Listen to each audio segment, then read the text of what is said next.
buenos días, sectarias, sectarios del Círculo Interior de la Asociación Castellano-Leonesa de Ciencia Ficción, Fantasía y Terror.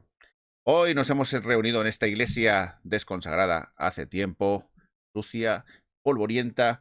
Hemos agarrado el cirio pascual, lo hemos encendido, hemos desenterrado los restos de San Ataulfo, aquel que se enfrentó al toro salvaje, así estaba de loco como nosotros.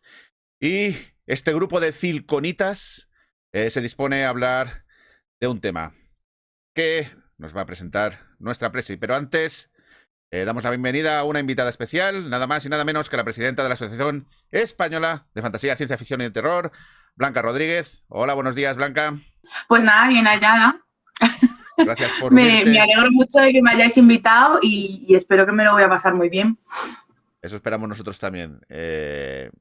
Estás en un grupo bastante alocado y friki, pero nada es lo suficientemente friki para nosotros. Por lo tanto, cualquier persona de esas características es bienvenido a estas reuniones locas que tenemos cada 2 semanas.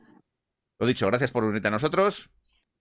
Y ahora doy paso a nuestra amada Lidl para que nos explique de qué se va a hablar en esta mañana, qué tema sacrílego vamos a hablar hoy.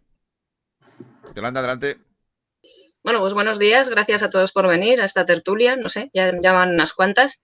Y bueno, el tema que hemos elegido para esta tertulia es el tema que acompaña al tema que hemos elegido también para generar contenidos para el blog. Hemos sido súper originales, hemos elegido mar y montaña, es decir, temática veraniega, todo lo que tiene que ver con estas cositas que hacemos en verano, en ir de vacaciones, descubrir nuevos destinos, hacer turismo. Lo que pasa es que, claro, ya sabéis que todo esto, de todas estas cosas normales, a nosotros pues no, la normalidad nos aburre un poquito.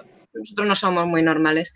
Entonces, lo hemos llevado hacia el terreno que a nosotros nos ocupa, los géneros fantásticos, así que esta tertulia se llama Sé lo que hicisteis el último verano. Bueno, ¿de qué vamos a hablar? Pues mira, tenemos un guión de 4 puntos y el primero es, le hemos llamado Algo tiene el agua cuando la bendicen. La primera parte del tema de mar y montaña, pues aparte del mar hemos querido coger todo lo que tiene que ver con agua dentro de la fantasía y todas las implicaciones que tiene como elementos simbólicos. Sabéis que el agua pinta bastante en muchas historias de género fantástico. Y entonces, bueno, aquí quiero empezar a ver esas manitas arriba para que empecéis a hablar de esos elementos, vamos, esas películas, esos libros, esas series o ese uso del agua en las historias de terror.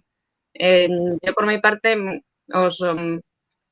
porque lo he descubierto hace relativamente poco, os quería comentar el papel tan relevante que tienen en el cine de terror japonés, donde hay incluso un tipo típico de fantasma que está asociado al agua, que aparece siempre que aparece él hay algún elemento acuático alrededor. Pero tenemos muchos más ejemplos de películas y de obras en las que el agua tiene una influencia muy importante. Le damos turno a... ¿Quién lo ha pedido? ¿Manuel o Yolanda? Yolanda, vale, pues todo tuyo. Hola, bueno, buenos días a todos. Nada, yo la primera aportación que veo para el tema del agua es el uso del agua en uno de los mayores libros, me vais a tirar el confesionario encima, de fantasía que hay en la historia, que es las historias bíblicas. El agua como elemento de limpieza, porque bueno, el agua empieza a utilizarse en el diluvio universal como algo como para limpiar, es algo que quiere limpiar todo lo que se ha hecho a partir de ahí. De purga. Y bueno, es una purga, una limpieza. Entonces yo no sé si luego todo lo que es la historia, todo lo que hay detrás del agua viene a raíz de ahí, el agua como algo de limpieza.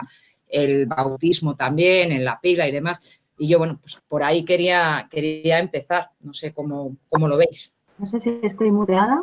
¿Me oís? Ahora ya no. Ahora sí. Ahora sí. Sí, que tiene razón Yolanda. Además, no es algo solamente que encontremos en el cristianismo. Si os dais cuenta, creo que luego vamos a hablar de de turismo un poco oscuro y tal, y si alguien también es un poco aficionado a visitar cementerios y tal, os habréis dado cuenta de que en los cementerios judíos siempre hay una fuente, o ahora ya que son más modernos, un grifo en la entrada, y es precisamente porque incluso en lugares tan cercanos a la muerte como un cementerio, el elemento purificador, el agua en este caso, es muy importante. A día de hoy ya como algo meramente simbólico. Quiero pensar que quizás en el pasado era porque realmente era algo que limpiaba.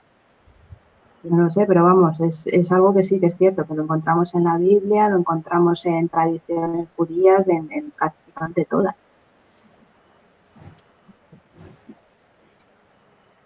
Blanca, tu turno. Sí, pues es que es eso, está en todas las grandes religiones, está en el Islam también, que tienen toda una serie de ritos de limpieza con el agua y tal. En el hinduismo, los enterramientos se echan, después de quemar a la gente, se echa al río. O sea que sí que está ahí pues que a ver, del agua venimos, ¿no? Al final, o sea, la vida surgió en el agua. Y es una cosa que, por ejemplo, yo no sé por ahí, por Castilla, si hay tanta mitología en torno al agua, pero en la zona del norte, aquí en Galicia y en Asturias, sí que tenemos mucha mitología ligada al agua. Están las llanas en Asturias, aquí en Galicia también hay, ahora no me sale el nombre que tiene, manda carallo, que me sale el de Asturias y el mío no. Pero también hay una figura muy parecida a las llanas, que son como unas chicas que están al borde del agua. También la hay en la Bretaña, que luego matan a los hombres y los meten en el río y los ahogan y tal. En Galicia, en la noche de San Juan, está la purificación, que hay que saltar 7 olas y no sé qué. O sea, que el agua siempre está. Seguro que en la mitología celta hay muchísimos ritos con el agua y tal. Está siempre está ahí. A propósito de esto que dices de la mitología, en Castilla y León, claro, es tierra de secano, no tenemos esa relación tan estrecha con el agua como la tienen las comunidades de costa, digamos. Pero esto que mencionas, sí que tenemos por proximidad unas figuras mitológicas muy parecidas pues en todos los sitios donde tenemos frontera. Por ejemplo, en Zamora hay meigas, incluso se las llama meigas, porque hay una zona de Zamora que está muy incrustada en Galicia y donde incluso se habla gallego. En León, el norte de León, también pasa con Asturias, en Palencia con Cantabria. Y hay una figura que se llama la Anjana, que es asturiana, pero que también existe en la montaña palentina, por ejemplo. Y eso que has dicho de lo de matar a los hombres, de conducirles a la perdición, también existe incluso en las fuentes de secano. Porque claro, aquí en secano es muy importante dónde puedes abrevar un caballo, es casi como el oasis en el desierto. Prácticamente todos los cruces de caminos con abrevadero tienen esa figura femenina que arrastra la perdición, que seguro que no tiene nada que ver con nada. Seguro que no es aleatorio, ¿verdad? Y hay una en Medina del Campo, hay una leyenda que se llama la de la mora peinadora. En todo el sur del Duero, encima de que las malas eran mujeres, pues también eran árabes, musulmanas, porque del norte del Duero ya para arriba no, porque no hubo tanta influencia, pero abajo, curiosamente, esta figura femenina eran moras. Y además eran de gran belleza, que es muy curioso, porque se habla de la mora peinadora, por ejemplo, es una chica guapísima que está en el fondo, en la fuente peinándose, pero que a la que bueno, es también como una especie de sirena, una ondina. Su finalidad, siendo tan guapa, es atraer a los hombres para arrastrarles al fondo de la fuente. Y es muy chulo, y eso sí existe en Castilla y León, y me imagino que existirá en todas partes, porque al final yo creo que casi todos los mitos que subyacen nacen de cómo es la vida en una determinada tierra. Y hay muchas cosas que tenemos en común, muchos pueblos diferentes, así que al final los mitos sí guardan un cierto paralelismo. José Luis, ¿querías hablar? Cuéntanos. Bueno, vamos a hablar sobre el agua en su aspecto de terror, no en su aspecto de que nos viene bien a todos, nos bendice y demás. En Castilla y León, que es una tierra de secano, en determinados sitios también siguen existiendo o han existido hasta hace poco según qué ritos que tenían que ver con el sacrificio de animales o con creencias parecidas, mato la gallina en tal fecha, no sé qué, porque así provocamos la lluvia. Sí. De eso ha habido mucho también. Y luego el agua como efecto de terror está muy patente en un montón de películas. Yo recuerdo una de James Bond que a que le arrastran a él o a alguien atado a una cuerda por el mar para ahogarle, para romperle su... Esto es un tío que va haciendo aquaplaning pero sin esquís, ahí, ahogándose, ¿no? Eso es terrorífico, eso da miedo. O cuando les meten en agua, les intentan ahogar, utilizan el ahogo, utilizan la angustia de ir perdiendo la vida de esa forma tan lenta, tan consciente, para quebrantar las voluntades y obtener respuestas de ellos, o simplemente les ahogan porque les gusta, porque hay villanos que son muy sádicos también. Es decir, el agua también tiene un componente de terror. Estás en un barco y en un momento determinado un naufragio en el que tú te vas a poder meter en una barca que sobrevives, pero el miedo que tienes, la angustia que provoca estar perdido en alta mar, agarrado a un tablón, ¿a dónde voy? Si es que no veo más que agua. ¿Quién me salva de esto? Tal. Ahí el agua tiene un componente terrible. Para las obras de terror y de miedo, el agua como elemento destructor, como elemento de pánico, es muy alto el contenido que tiene también. Y de eso habría que intentar, bueno, a ver qué películas recordamos de eso, o qué novelas, o que hayan tratado el tema desde ese punto de vista, ¿no? Te voy a hacer pasar miedo, pues te ahogo, a tomar por culo. Más cosas. A ver, Manu, creo. Patricia, ¿estabas antes? Vale, pues Patricia, cuéntanos. Nada, a ver, viene un poco de atrás, ¿no? Lo de asociar el agua a la purificación y la vida también está asociada a lo contrario, a la muerte, ¿no? Porque tenemos que, ¿no? Nos llevan barca y a los, creo que es en la mitología nórdica, ¿no? A los guerreros se les metía en una barca, se les prendía fuego y se les lanzaba al río. Entonces, también, aparte de lo del terror que dice José Luis, del agua, es que el agua, los océanos son un gran desconocido, ¿no? O sea, hay una frase muy conocida que es que hay más mapas de la luna que de los fondos marinos, ¿no? Y al principio, cuando creían que la Tierra era plana, se acababa en el agua, ¿no? El agua caía al fondo, ¿no? Entonces, tenemos el gran monstruo de los océanos, que es el Kraken, ¿no? Digamos que es una de las leyendas más tales, básicamente porque no se conocía lo que había en los océanos. Y el agua es un elemento muy poderoso, o sea, sí da vida, pero el océano, cuando se cabrea, digamos, los dioses de los océanos, que hay un montón de ellos, provocan gran destrucción. Y como es muy desconocido y no se puede controlar, yo creo que ese es digamos, la clave del agua, ¿no? O sea, da vida, pero también da muerte, y no se puede controlar y es un gran desconocido, ¿no? Por lo menos en nuestros ancestros, nuestros antepasados, cuando la mitología estaba en su punto álgido. Y hasta ahí. ¿Quién estaba primero, Blanca o Blanca? Vale, Blanca, tu turno. Vale, yo tengo varias cosas y que enlaza mucho con lo que acabamos de decir del océano como ese gran desconocido que compone la mayor parte de la superficie de nuestro planeta y que bueno, conocemos lo que está arriba, pero lo que hay abajo siempre ha albergado monstruos, ¿no? Sic sunt draconis. Y por ejemplo, en un libro que me gusta a mí mucho, que es Jennifer's Morgue, de la saga de Charles Stross de la lavandería, ¿no? Pues hay una raza, bueno, es que no quiero spoilear tampoco, pero vamos, que está todo ahí en el mar, ¿no? Que en el mar hay cosas que no sabemos lo que son y que los libros de la lavandería no son de terror porque son de risa, pero al mismo tiempo en el primero tenemos horror, rollo los antiguos, Cthulhu y estas cosas, y aquí pues también tenemos el terror que viene del fondo del mar.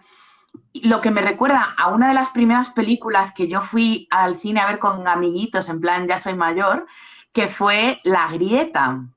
O sea, el monstruo estaba en una grieta abisal, que son como grandes, o sea, en nuestro planeta realmente es como la única frontera que existe, ¿no? Las fosas abisales a las que apenas podemos asomarnos porque la presión que hay allí es brutal y tal.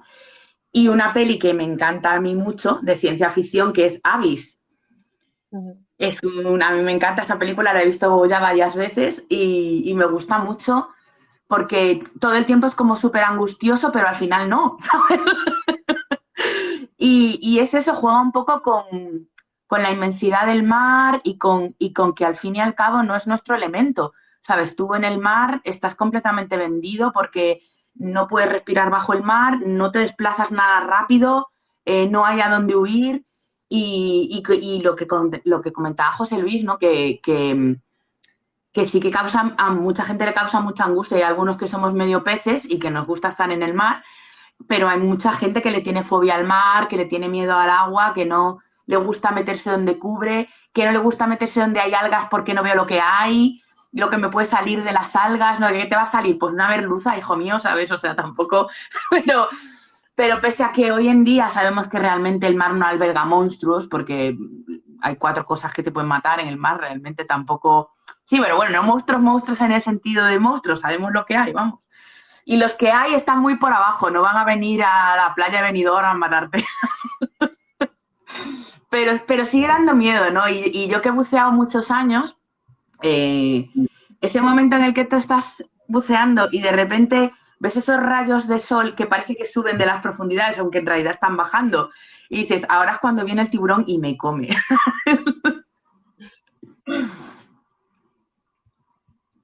El turno le tocaba a Manuel, creo. Sí, yo soy la que está emparronada hoy. A ver, yo hablando de esto del tema del mar, ayer precisamente buscando una película con mis hijos para ver, y llevo intentando bastante tiempo colarles Tiburón, porque a mí en su momento Tiburón, a nuestra generación, yo creo que nos dio mucha angustia, nos dio mucho miedo, era como una de las películas de miedo, muy eso, de hecho hubo hasta no sé, 4 o 5 películas. Y a mí ahora tampoco me parece tanto de miedo. Lo que pasa que sí que es verdad que es angustia. Luego lo pensé porque digo, bueno, el día que vayamos al mar con ellos, a lo mejor ya no se quieren meter. Y una de las, la hemos visto hace muy poquito, que la estaban poniendo en la televisión y nos quedamos viéndola. Y sí que una de las ventajas que tiene esa película o de lo que la angustia que te da es que cuando te pilla el tiburón, no te mata directamente. Porque podía coger y decir, te cojo del cuello y ya se acabó. No, el momento que te hunde, primero te intento ahogar y luego ya lo vamos viendo y te voy despedazando. Entonces yo creo que es el miedo a estar en el mar, es ese también, el que venga el bicho, o lo que decía José Luis, el que te quedes allá un naufragio y te quedes en medio del mar. Tú necesitas el agua porque tienes sed, pero estás rodeado de ese líquido de elemento que sabes que te puede salvar, pero que encima es veneno para ti. Ahí y contrapone un poco con lo que es el terror a lo mejor en lagunas, ¿no? Estaba el cine clásico de terror, El monstruo de la laguna, que quizás ahora lo vemos y es bastante entrañable, pero realmente es como otro tipo de angustia distinto a la angustia que te puede dar la inmensidad del mar a un espacio más reducidito y que es como más manejable. No sé, ese es el planteamiento que quería dar yo. Voy a continuar, aprovechando la mano levantada. Siguiendo un poco lo que habéis hablado, pues Blanca y José Luis y Patricia, creo, en lo que es el agua, en lo que significa el mar, el océano, como un entorno básicamente hostil, ¿no? Y además que genera historias de terror y de miedo. Básicamente por 2 cosas. Lo primero es porque somos conscientes de la fragilidad que habéis comentado, fragilidad. Realmente es un entorno tan hostil como puede ser el espacio. En el espacio tenemos escasísimas ninguna posibilidad de sobrevivir si estamos fuera de nuestra nave espacial o nuestro traje, y en el mar pues lo mismo. Entonces esa fragilidad genera angustia y esa enormidad y eso que es tan ignoto pues genera también que haya criaturas dentro. Esas criaturas pues por las que vemos en Tiburón, todos los tiburones, los megalodones, en las sagas de Godzilla, que básicamente son monstruos que salen del mar, y luego otras historias que ocurren debajo del mar y que son de seres extraños, como puede ser, por ejemplo, Esfera, la película bastante lamentable, por decirlo, el libro, bueno, pues un libro de Michael Crichton que sigue mucho el esquema de Michael Crichton que ya hemos comentado en otras tertulias. Y una película, por darle un poco contrapunto, porque realmente películas o obras que traten el agua de manera más benigna, yo recuerdo a una, mediados de los 80, que era Cocoon, que posiblemente ahora, si la viéramos, igual no aguantaba muy bien, es una película que posiblemente haya envejecido, pero lo que es la historia, básicamente, que no voy a hacer spoiler, pero lo que es la historia, la temática y todo eso, ya que te vas haciendo más mayor, pues digamos como que toca, y además me parece que la historia está bastante bien y bastante original. Marco, ¿tu turno? Yo quería comentar una cosa en relación al tema del agua y los océanos, y es que además de lo que comentaba y lo que decía ahora Manu, de que es un entorno tremendamente hostil, yo creo que algo que a los terrestres y quizás más a los castellanos nos afecta es que, en principio, la amenaza del agua, las amenazas, los bichos y demás, vienen de abajo, de donde no los vemos. Es precisamente, o sea, tú estás en el mar y en cualquier momento tú no sabes por dónde te va a venir el tiburón, si te va a venir, si no te va a venir, o el kraken, o Moby Dick, o lo que sea, porque están por debajo de lo que es la línea de nuestra línea de referencia, el suelo. Y eso es un tema que desde mi punto de vista contribuye todavía más al miedo que nos provoca el agua y al uso del agua y de los mares en cuanto fuente de terror.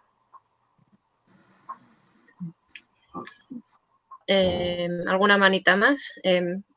Vale, la tenía yo la manita. Quería comentaros, a propósito de lo que ha dicho Yolanda sobre tiburón, ayer estuvimos en el ratito este que estábamos preparando a ver cómo hacíamos la grabación, estuvimos comentando un artículo de Verónica Cervilla que os recomiendo que os leáis, en el que se diferenciaba en el terror del horror en los siguientes términos. Decía que terror es generar una sensación de angustia sin que necesariamente pase nada. O sea, está digamos, generando un malestar pensando en que tú misma te hagas la composición del lugar de lo que va a pasar.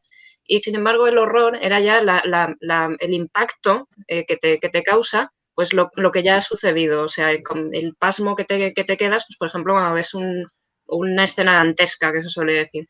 Entonces, Tiburón a mí me parece que es una película que al final combina estas dos cosas muy bien, porque ahí está la clave. O sea, tú no puedes estar continuamente generando tensión sin acabar en un clímax o sin dar una satisfacción a quien está viendo o leyendo eso, o sí, porque para mí una de las mejores películas de terror del mundo mundial es Los Otros, y en realidad no pasa absolutamente nada en toda la película. O sea, el resumen de esa película son unas personas viviendo en una casa en la que no pasa absolutamente nada, porque no pasa nada. Sin embargo, la generación de la tensión alrededor de lo que crees que puede estar pasando, de lo que crees que va a pasar, que al final, pues lo que te digo es que tampoco pasa absolutamente nada, es la gracia que tiene esa película.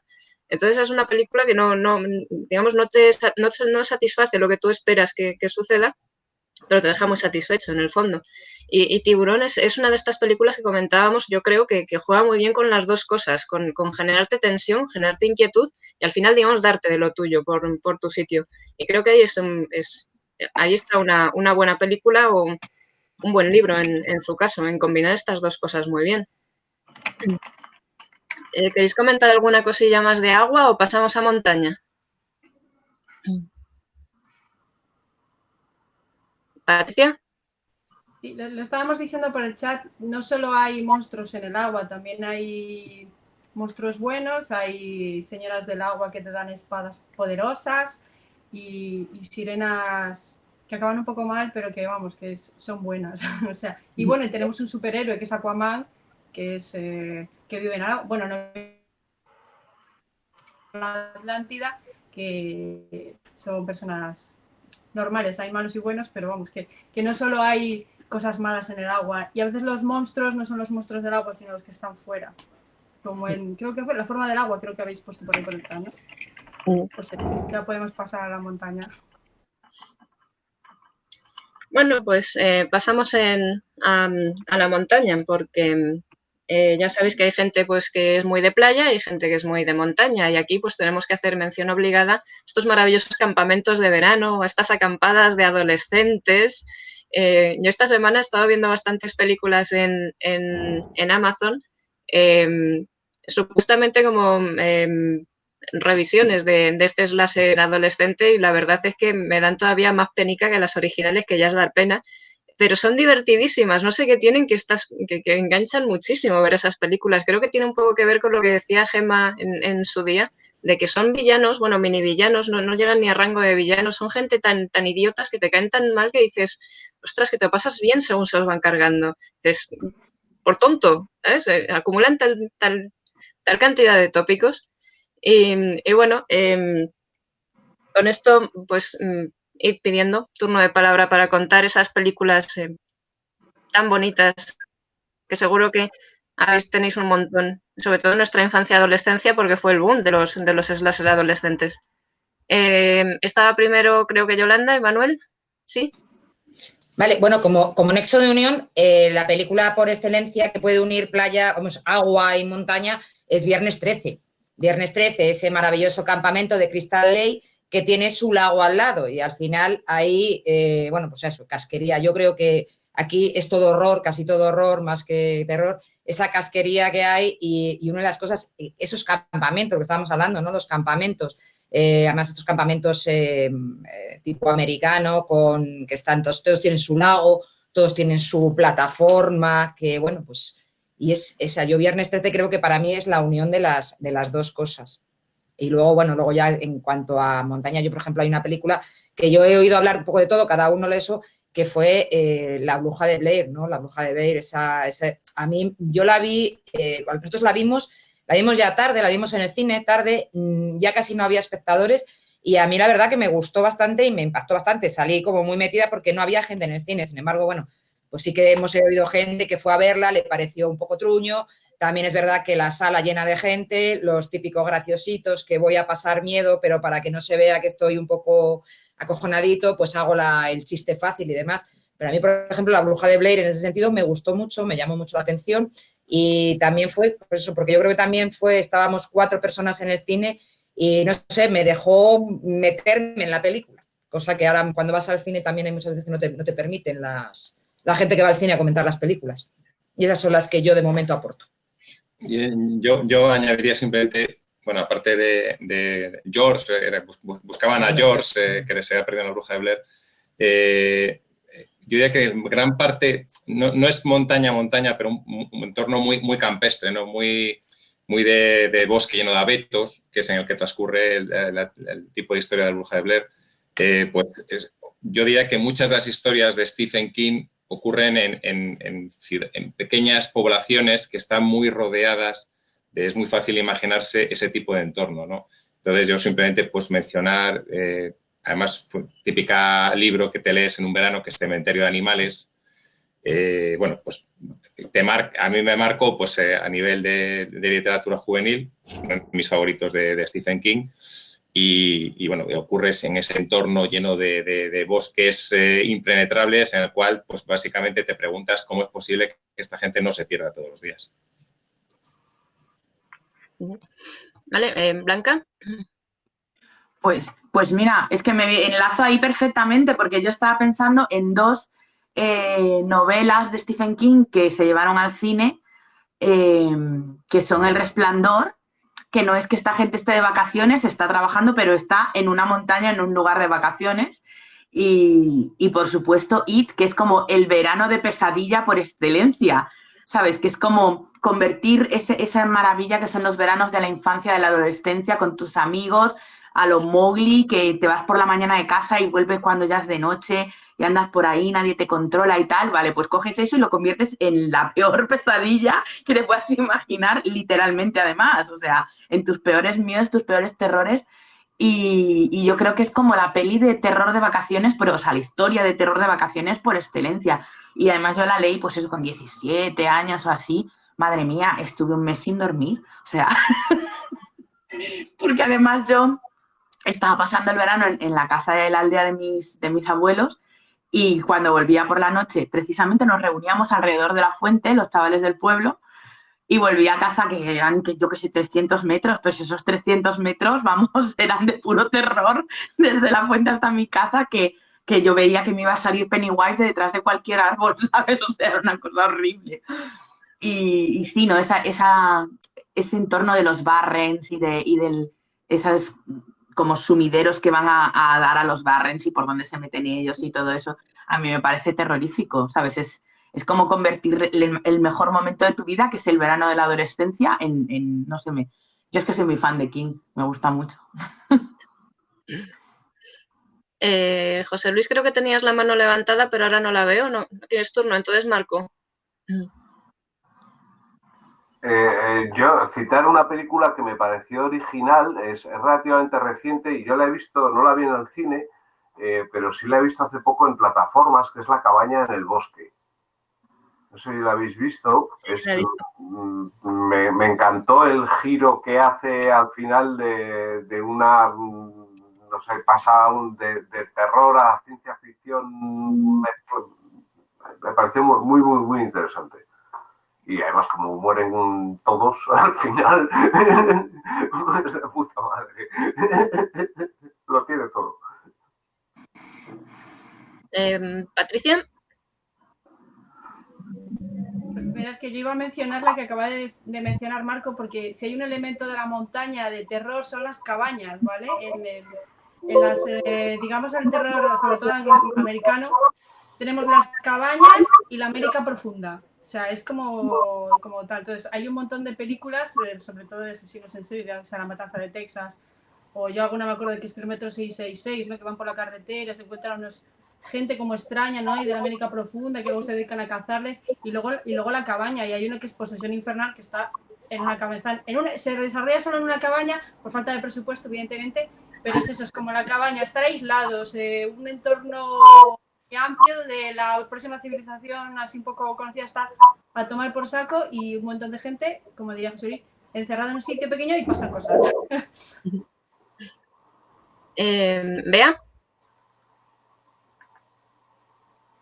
Sí, preguntaba José Luis, creo que dónde se puede ver La cabaña en el bosque. No lo sé, pero hay que verla, porque de verdad que es una pasada.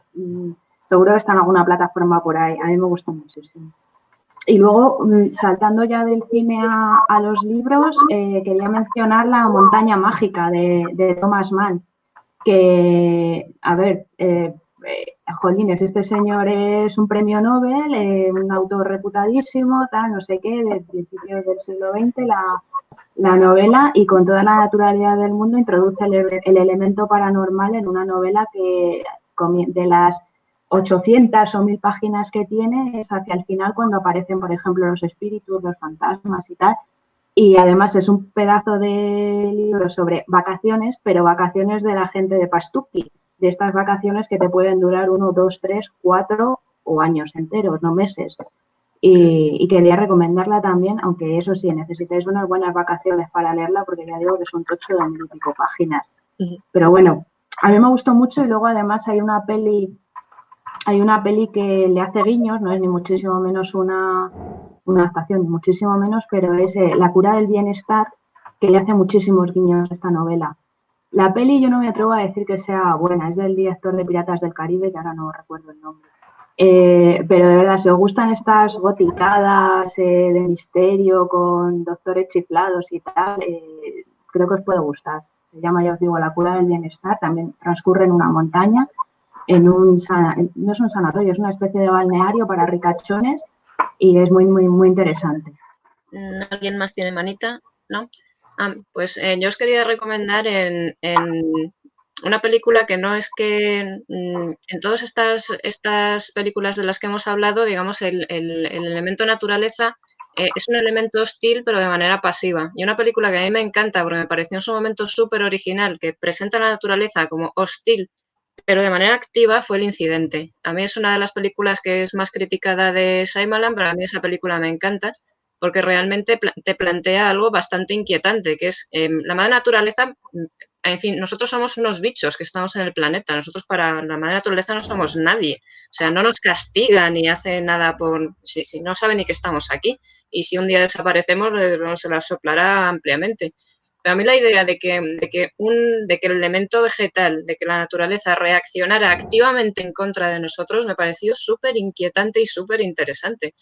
Porque claro, casi todas las películas de terror que tienen este elemento de naturaleza desatada, pues es algo involuntario. O sea, una inundación, pues una inundación. Bueno, salvo las bíblicas, que hay un señor que manda eso, ¿sabes? Pero una tormenta, pues bueno, una tormenta, pero la naturaleza a ti no te está haciendo, no se está vengando de ti ni te está haciendo nada malo. A mí esta película me gustó mucho. Aparte, un fotograma que vuelve a mi cabeza cíclicamente es el que llamo yo el It's Raining Men, aleluya. No sé si habéis visto el inicio de la película. Pues hay una escena que es que, no sé, la tengo ahí en bucle. Y bueno, también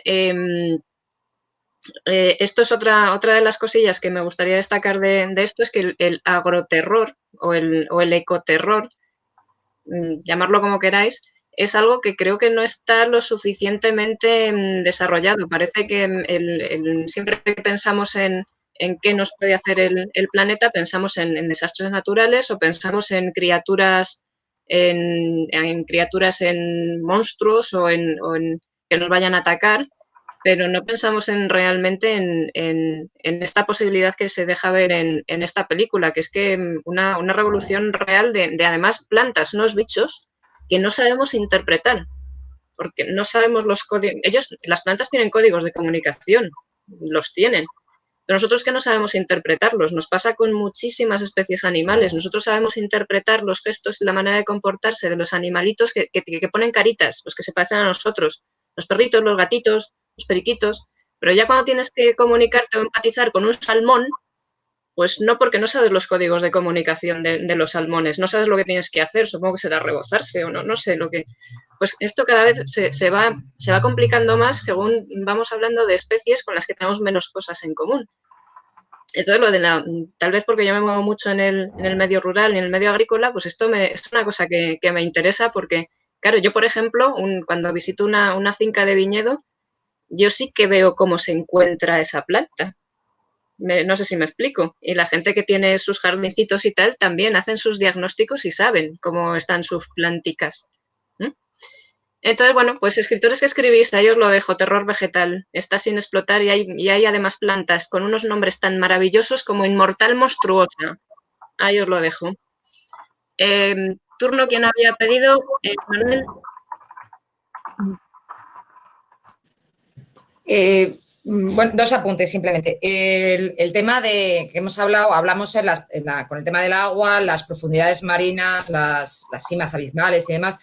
Y luego también a mí me gusta también mucho el tema de las cuevas dentro del bosque, que tú estás por el bosque, ya el bosque te puede dar el miedo suficiente, porque, vamos a ver, sobre todo yo que soy más urbanita que ni sé, que el asfalto, y de repente te vas al bosque, el bosque detrás de un árbol puedes ver cualquier personaje o cualquier miedo, cualquier peligro. Pero ya el tema de meterte en una cueva a oscuras. Hay una película, creo que se llama Descenden, que es unas espeleólogas que se meten dentro de la cueva y, bueno, pues el tema es que hay algo ahí que te está persiguiendo, pero además a mayores el tener la opresión de que no puedes salir porque estás a oscuras, porque tienes un recurso que vale, puedes tener un poquito de luz, pero tienes un recurso muy escaso. Eso en cuanto al tema de las cuevas. Y luego el tema del agroterror. Nosotros recordamos pero hace muchísimos años que vimos, no sé ni dónde se pueden conseguir, unos vídeos gore de Santiago Segura, unos cortos, que era, me acuerdo que era como una especie de reportaje, se desarrollaban en Galicia, que era una especie de campaña de turismo, lo que podías hacer si ibas a turismo gallego, bueno, pues lo pondrían allí por lo que eso. Y eran unos cortos gores bastante curioso, ¿no? De esto que te planteas, el decir, ostras, me voy a ir al pueblo y qué va a pasar allí, o sea, o a una aldea perdida o lo que sea. Entonces, bueno, pues es por ahí. Y yo también de pequeña, cuando iba al pueblo, entre la casa de mi abuela y la casa de mi tío era una calle, estaba llena de corrales. Y entonces, claro, era cuando eras pequeña, te tumbabas en pleno verano por las noches a escuchar los programas que había aquellos entonces en la radio eran pues tipo los cuarto milenio, pero claro, los abuelitos de los cuarto milenios. Medianoche de Antonio José Ales. Entonces, claro, tú oías allí, oías hablar de ovnis, de aparecidos y demás. Entonces, claro, el ir tú sola por la noche de un sitio a otro, que eran 500 metros, todo lleno de corrales, que oías a los animales moverse y demás, era pánico absoluto, o sea, pánico absoluto. Que llegabas allí, llegabas con un subidón de adrenalina tremendo. Y bueno, hasta ahí. Creo que le tocaba a José Luis. Bueno, yo quisiera hacer un repaso a la literatura en la que tiene que ver el agua y el mar.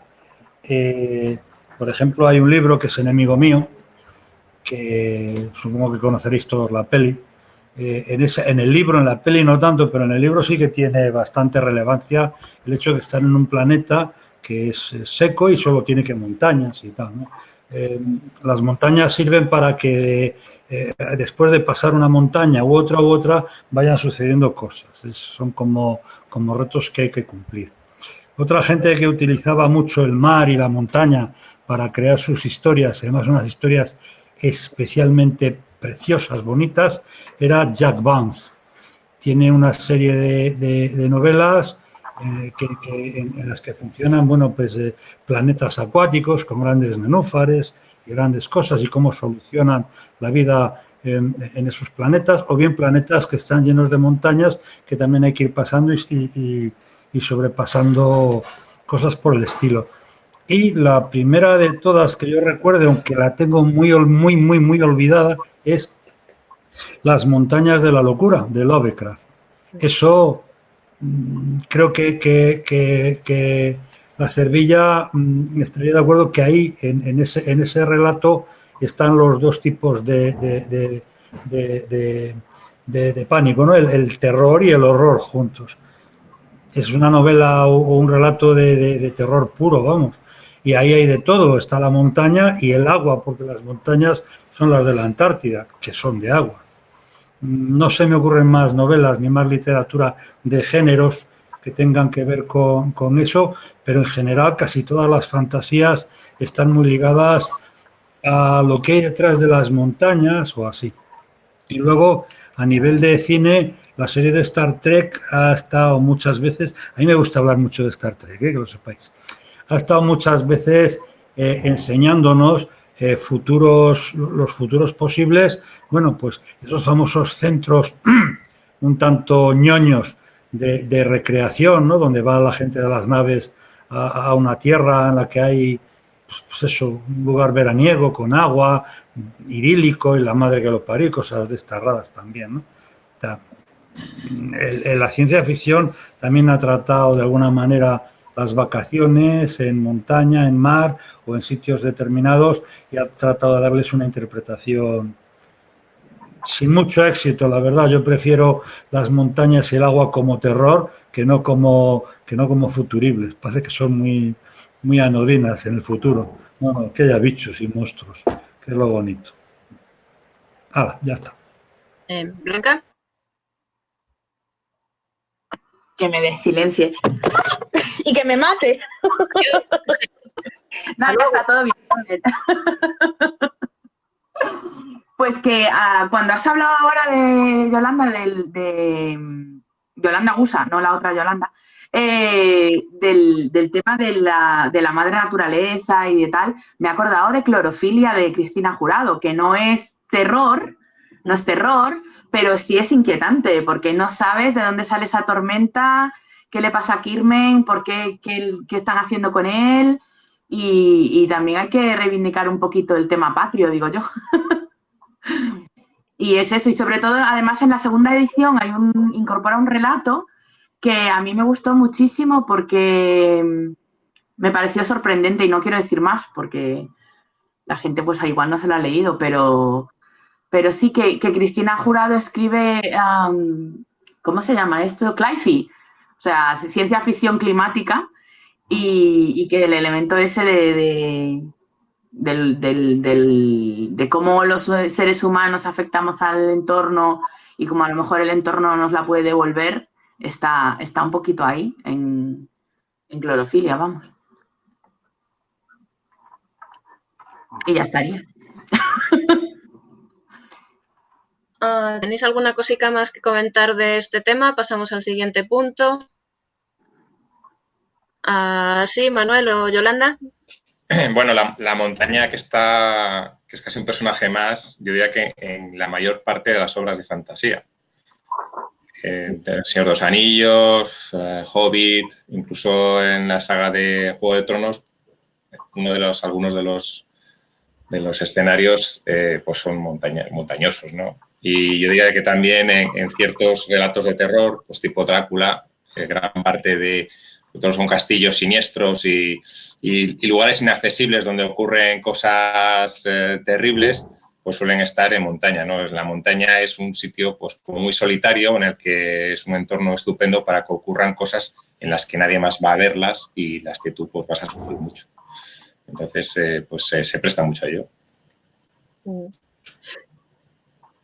De todas formas, a mí me da la impresión de que la montaña, en todos estos casos que hemos comentado, es como un elemento, digamos, como un obstáculo, como un elemento que se te opone, en vez de como algo amable. Y tenemos que tener en cuenta que hay muchos pueblos que son de montaña y que deberíamos tener también, digamos, la otra parte, la visión amable de refugio de las montañas, pero no, precisamente la vertiente que más abunda, por lo que hemos comentado, es la de atemorizante, la de obstáculo. ¿Blanca? Me he recordado una película de terror que hasta lleva la montaña en el título, bueno, Las colinas tienen ojos, que mezcla bastante lo de la América profunda y lo del entorno hostil.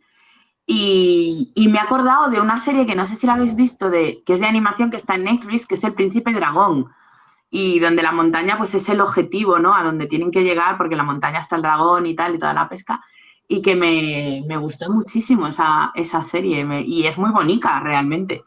O sea, aunque hay conflicto y tal, pues también hay amistad y hay descubrir que el otro a lo mejor no es tan horrible como te han pintado siempre, y que pues las otras razas o las otras especies también son personas. Y no sé, me gustó mucho esa serie. Manuel, Yolanda. No, el tema de la montaña, yo creo que también depende en qué entorno te hayas criado. A mí, por ejemplo, vamos a ver, yo siempre me he criado en un entorno, pues tanto en Valladolid como la zona de León, de donde es mis padres, o donde es mi madre en Salamanca, son entornos llanos, entornos muy planos. Entonces, para mí, tanto la montaña como el mar son escenarios digamos, que no son escenarios habituales o comunes. Entonces, claro, a mí, por ejemplo, el ir, yo qué sé, alguna vez que hemos ido a casas rurales, a zonas de montaña, o bien del norte de Burgos, norte de León, la montaña palentina, el ir por la noche a mí me genera mucha angustia porque es un terreno desconocido. Y luego, pues nada, esto de dar un paseo, vale, si vas de día no pasa nada, muy bonito, la montaña, los montes, pero en la oscuridad, pero es eso, a mí lo que dice Yolanda también, que me genera mucha opresión, con lo cual en mí es un punto a mayor porque entras dentro del desconocimiento. Yo entiendo que una persona que se haya criado en un ambiente de montaña y que eso, pues para él sea menos opresivo, o una persona que se haya criado al lado del mar. Nosotros, para mí, el tema es que tanto el agua del mar como la montaña, eso me genera bastante respeto, porque es una cosa que desconozco y me da miedo, ya independientemente de la literatura, de lo que sea, me genera miedo y respeto, el no saber qué puede haber, claro, y si luego encima te cuentan alguna historia como que hay jabalíes sueltos o que hay eso, pues ya ¿para qué quieres más? Ya pasas terror en vivo, o sea, es una maravilla. Y hambrientos. Y hambrientos, y que comen gente de llanura, pues entonces ya te mueres de miedo, ya no sales a dar un paseo o llevas a los amigos delante para que vayan abriendo camino. Ese sería. El del hielo delante. Eso. Yo quería deciros que a mí cuando viene gente de fuera de Castilla y León a vernos, creo que jugamos mal las cartas que tenemos. A mí, por ejemplo, los paisajes como muy abruptos, como muy montañosos, me causan una cierta inquietud porque no veo, porque no tengo la amplitud de miras a la que estoy acostumbrada. Vosotros pensáis que cuando yo voy en mi ruta y tengo que hacer una entrega en un determinado sitio, muchas veces, como es una casa o un edificio aislado en medio de ninguna parte, pues basta con que hagas así, ni GPS ni nada, mira, ya hay un edificio. pero en los sitios donde la orografía es más complicada, pues tienes el desconcierto este de que no ves. O sea, yo tengo la sensación de desorientación, pero que al contrario les pasa lo mismo. A la gente, yo casi siempre a todo el mundo me gusta, si pilla más o menos bien en ruta, cuando vienen visitas, me gusta ir a Urueña y subirles a la muralla. Y hay gente que le agobia. Hay gente que le agobia ver, bueno, Blanca, que tú no conoces Urueña, pues es una Sí que villa. conozco, he estado varias veces y es una maravilla. O sea, yo me subo a la muralla y veo ahí las huestes de Almanzor viniendo, ¿sabes? Que hay todo. Es que sacas ahí la batalla y dices, por favor, que vengan los orcos. Es que yo estoy Es aquí. maravilloso. Urueña, quien no haya ido a Urueña, ¿qué hace? Que coja el coche y vaya a Urueña. Es que es maravilloso. Claro, y ahí dicen, es súper bonito cuando salen los trigos verdes y sale y le da el viento porque tienes olas. Y dicen allí los de la zona que en los días despejados se ve el mar, que es imposible porque en medio hay una cordillera, pero bueno, es para que se haga la gente la idea de la amplitud de llanura y llanura y llanura que hay por delante. Y esto hay gente que le agobia muchísimo. Se da el efecto contrario al que nos puede dar a los castellanos el ver una orografía demasiado complicada. Hay gente que cuando lo ven todo plano se agobia, pero mogollón.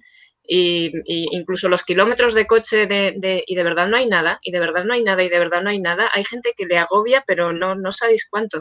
Y esa es una base de nuestro terror que yo creo que no jugamos bien, esa y la niebla. Que siempre he dicho que en Valladolid sobre niebla no nos tiene que contar nada Londres, creo. Pero bueno, tendremos que ir haciendo un poco de patria. Patricia, ¿quería decir algo? Por cierto, hola Carmen. Sí, hola. Hola. Aquí tenemos a nuestra mini socia. Es una fan del Príncipe Dragón aquí en miniatura. Ah. Yo también. Yo lo que quería apuntar es que aquí, señores de la meseta, Castilla y León tiene también mucha montaña. Yo soy de Ponferrada y estamos rodeados de montañas. Yo, de hecho, en la casa de mi padre, yo me asomo al balcón y tengo el Monte Pajarillo al lado y un río y tanto. A mí la montaña me transmite paz. También tenemos mucha niebla en el sentido de que la niebla se nos mete ahí, que es un pozo, entonces tú sales de Ponferrada, ¡fum! Y ya hay luz. Y entonces ves un mar de niebla sobre Ponferrada, que es muy bonito, por cierto. Entonces, claro, hablar de Castilla solo de llanuras que a mí me aburren soberanamente. Cuando voy en coche y no hay nada, y dices, uy, mira un árbol. Ya está, se acabó. Ya no hay más. Entonces, claro, vas llegando a Astorga y empieza a ver eso ya un poquito de chispilla, ¿no? O sea, que las vistas de Ureña son maravillosas, eso sí, es muy chuli. Y el cambio de verde a amarillo también es maravilloso, pero claro, yo eso ir en coche y todo recto y todo igual. Así que bueno, es más que llanura, por favor. Y en Burgos también hay mucha humedad, mucho verde y mucho tal. Así que yo voy a reivindicar esa parte de Castilla y León, de nuestras montañas y nuestro verde y esta cosilla, ¿vale? Blanca. Que yo, ya que estamos hablando de estas cosas, me gustaría a los escritores que escriben terror y que nos puedan ver, que se animen a escribir terror patrio, porque tenemos unos escenarios, o sea, un relato o una novela corta de terror en el Camino de Santiago, en las médulas, o sea, tú metes a una gente por ahí por las médulas y hay cosas y te cagas en la patilla, vamos, o sea, eso da muchísimo miedo. Las médulas es como tú las ves desde la carretera y ya solo verlas ya impresiona. Y luego ya te metes por ahí y hay cosas que te quieren matar y eso da mucho miedo, ¿sabes? O eso, el Camino de Santiago, que puede haber desde un asesino hasta sabe Dios cualquier cosa. O sea, tenemos muchísimo material, cosas de, yo qué sé, el lago de Sanabria. ¿Tú quieres hacer un Slayer? Lo puedes hacer en el lago de Sanabria, ¿sabes? O sea, totalmente. Y se ha hecho un poco de, últimamente, pienso, por ejemplo, en Cachaba y Boina, y también sacó una antología Cañí, Ratas, y ahora no me sale el título, pero que sí que estaría guay, ¿no? Que hiciéramos un poco de pues eso, de terror como hacía Becker, ¿no? Terror patrio, terror en el Monte de las Ánimas, no sé, en lo nuestro un poquito también. Ay, manitas. Sí, este es uno de los proyectos que tenemos en la asociación, aquí medio cuña publicitaria, y es lo que decíamos. Para esto creo que tiene mucho sentido lo de haber creado el sello editorial. tenemos muchas ganas de... Bueno, siempre decimos que lo que pasa en Houston o en Arizona puede pasar aquí también, o sea, que no es que sean cosas exclusivas de los Yankees, pero sí que es verdad que a nosotros nos falta muchos años, muchos siglos, diría incluso de tradición. Entonces, que hay que desarrollarla, que no es que de repente tú a Paco le llames Frank y le quites de Maine y le pongas en Burgos, porque entonces no funciona, esto nos chirría a la mayoría de los lectores mucho. Pero ese trabajo sí es una de las cosas que vamos a abordar, bueno, que de hecho estamos abordando en cómo podemos hacer un género fantástico que no chirríe, pero que a la vez esté anclado en lo nuestro, porque es perfectamente posible. Tenemos mucho material ahí para, lo que decía Patricia, es que ves lo que te digo, que pensar en todo ya no agobia, pues es que agobia ajenos y casi hasta propios por eso, porque tenemos tantas cosas y las tenemos tan sin explotar, que creo que merece mucho la pena. De hecho, en las antologías siempre les pedimos a los relatos, que sea cual sea el tema, que intenten, por favor, a ver si puede ser que tengan un anclaje o una relación con la comunidad, porque es que no solo se puede, es que creemos que se debe y además que el resultado queda bastante chulo. O sea, a las antologías pasadas me remito. Es que sí, levanto la mano física, ¿sabes? Si me permites, es que lo que ha dicho Bea de que me agobia el llano, te agobia el llano en coche, imagínate andando con una mochila de 20 kilos al hombro y que te quedas sin agua, que te duele el cuerpo, que estás lleno de ampollas, ¿sabes? Es que yo me acuerdo que una amiga me contó, que hizo mucha gracia porque me dijo, no, es que ya llegando a Galicia hay una zona donde no hay ni un bar, no hay donde beber, y yo, no, te estás equivocando. Eso no es Galicia, donde beber en Galicia hay siempre. O sea, otra cosa no, pero agua, vamos, tenemos. Y efectivamente, era la última parte de Castilla antes de llegar a Astorga. Y es eso, el que te quedes sin agua y no tengas, y vayas solo y no hay donde refugiarse y te persigan. Un poco el rollo Jeepers Creepers, ¿sabes? Pero en Castilla y adaptado a lo nuestro. Bueno, ¿contáis alguna cosita más de este punto? Pasamos al siguiente. Pasamos al siguiente. Pues el siguiente es, esto no venía en mi guía de viajes. Aunque últimamente yo vengo observando que en las guías de viajes cada vez vienen cosas un poco más raras. Antes, si querías algo un poco más friki, un poco más, sobre todo a la gente que como vea, y me entenderás que nos gusta el turismo funerario, porque hasta hace relativamente poco se consideraba bastante macabro esto de visitar cementerios.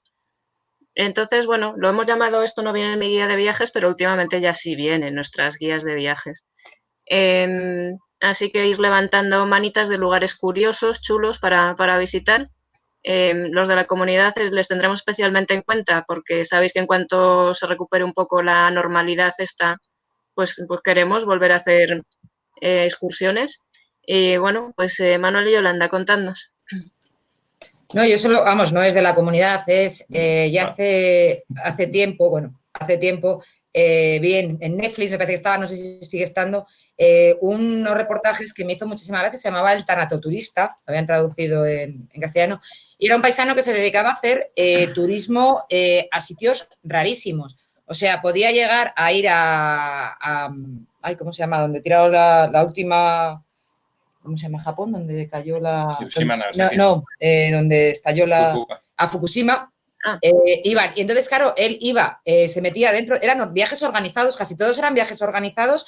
Entonces iba la gente, iban con su mono de eso y su detector de radioactividad. Entonces, claro, él era la parte, o sea, él iba porque era su trabajo, pero es que le parecía totalmente extraño que la gente fuese a hacer esas cosas. También se apuntaba a un tour que hacían un survival de espaldas mojadas pasando la frontera, que al final, claro, era una recreación, era un survival, pero alguna leche, alguna yoya le caía a alguno.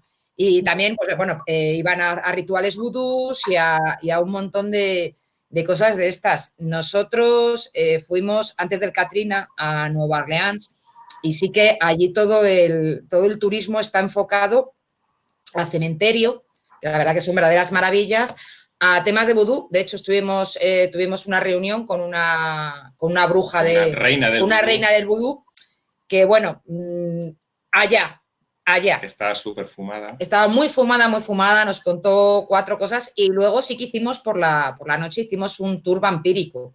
Apareció una señora muy maja, muy divertida, vestida de vampira victoriana, con su caballero también, y estuvimos recorriendo pues todos los garitos, bueno, todas las leyendas, todas las casas que había con leyendas, contándonos sus historias, y al final acabamos en un bar de vampiros tomando las bebidas rojas, que al final era el hurricane este que te ponen, que es mucho alcohol con granadina. Y la verdad que fue una cosa muy curiosa, que yo no sé si aquí en Castilla, bueno, sí, había gente que tenía hasta los dientes, Porque todavía era la época de Anne Rice. Era el post-Sunrise. 2-3 años justo del boom de Anne Rice. Incluso hicimos un tour por casas encantadas. Por casas y les enseñamos la casa de Anne Rice también. Sí, las casas coloniales. Y era una cosa que yo creo que allí lo sabían hacer. Yo no sé ahora cómo estará el tema, porque ya te digo que nosotros fuimos ya hace muchos años, antes del Katrina. No sé cómo estará. Y aquí, trasladado aquí, para hacer algo aquí en la comunidad, yo creo que tenemos tantas leyendas y tantas historias que muchas veces no está bien explotado. Aquí en Valladolid por lo menos ya se están haciendo historias de fantasmas. La Casa Zorrilla te hacen que esa sí que la hemos hecho, la de fantasmas no la hemos hecho, pero la de la Casa Zorrilla sí la hemos hecho, que te hacen una ruta teatralizada hablándote un poco del supuesto fantasma que vive en la casa. Y a mí me parece que es un tema que está por explotar, pero bueno, yo no sé si hay tanto amante de lo extraño, del terror, como para que sea rentable, porque claro, al final, en una cosa de estas de turismo, pues tiene que ser rentable.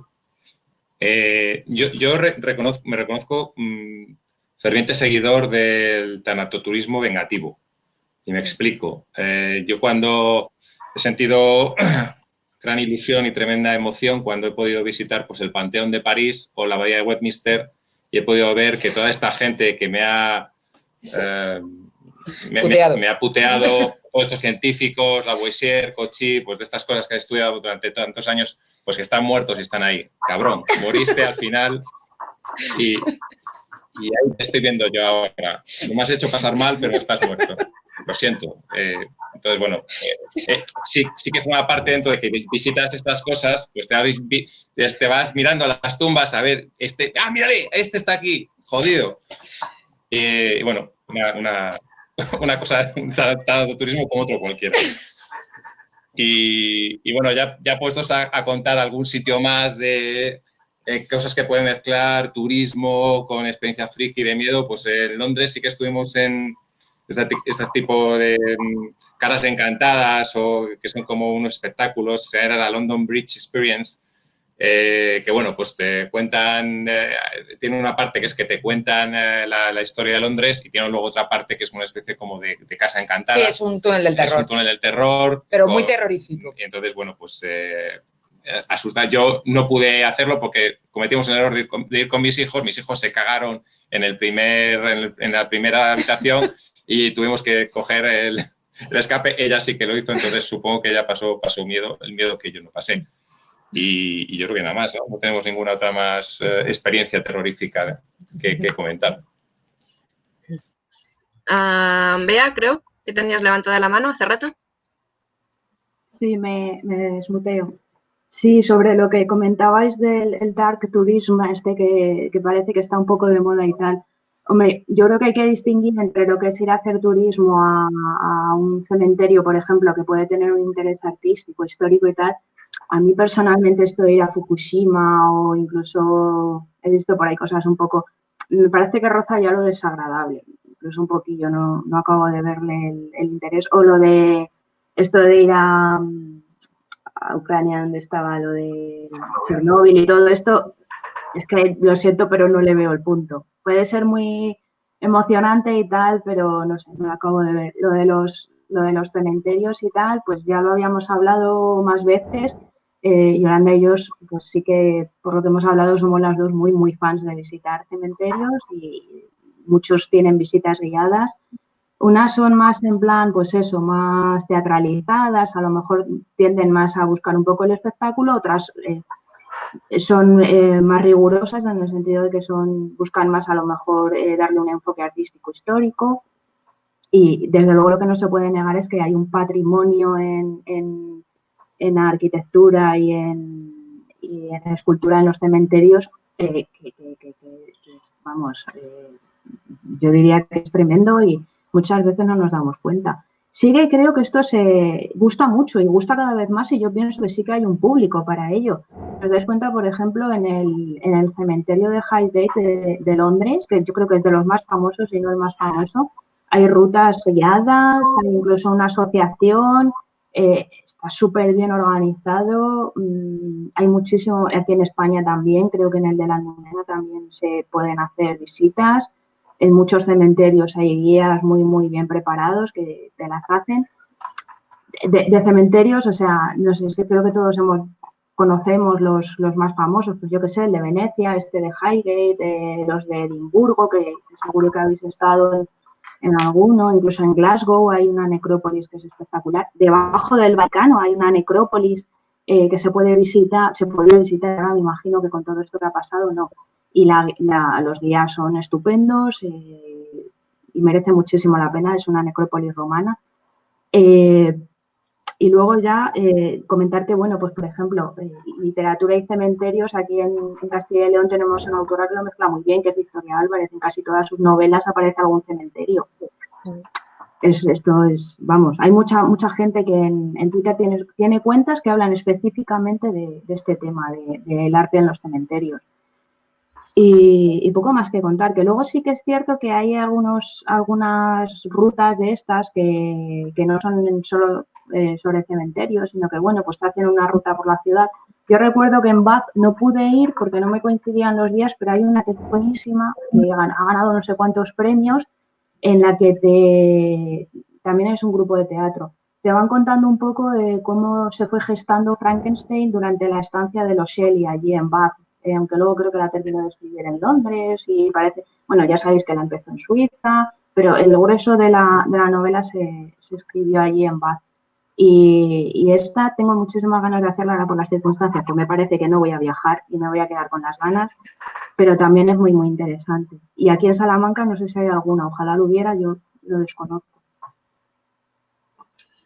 Y perdón por el tostón. Nada, no te preocupes. ¿Blanca? Blanca. Perdón, un poco abundar en lo que acabas de decir de lo de que cada vez hay más rutas de cosas misteriosas o de cosas tétricas. Estoy totalmente de acuerdo que lo de ir a hacer turismo donde han muerto millones de personas de una sentada no me parece, ¿sabes? Salvo que sea como una cosa desde el respeto, en plan las visitas que a Auschwitz o cosas así. Pero para ir a hacer el friki, no. O sea, podemos ir a hacer los frikis a otros sitios. Y en España yo conozco las que hay en Córdoba. En Córdoba hay unas visitas guiadas que son Córdoba Misteriosa y Templarios y Fantasmas. A ver, a templarios pocos os ganan, ¿eh? En Castilla lo del templarismo lo tenéis vosotros ahí casi monopolizado. Y también hay en Edimburgo, que te llevan por el subsuelo de Edimburgo y por la noche unas rutas así de terror y que está muy molón. Y yo creo que ojalá cada vez haya más porque me parece una cosa súper interesante. De hecho, aquí en Ferrol tenemos 2 castillos militares. Pero Ferrol tiene una ría que tiene una boca muy estrecha y hay un castillo en cada uno de los lados.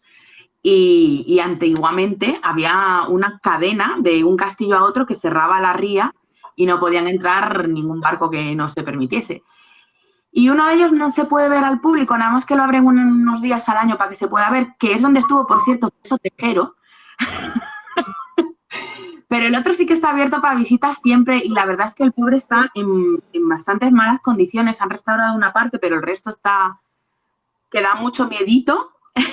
Y yo siempre pienso, joder, tío, se podrían formar aquí unas jornadas frikis y montar desde rol hasta cenas con terror, movido. O sea, siempre le veo ahí un potencial para el friquismo a ese castillo que se llama Castillo de San Felipe, que me encantaría. Lo que pasa es que ojalá tuviera yo los dineros para montar eso.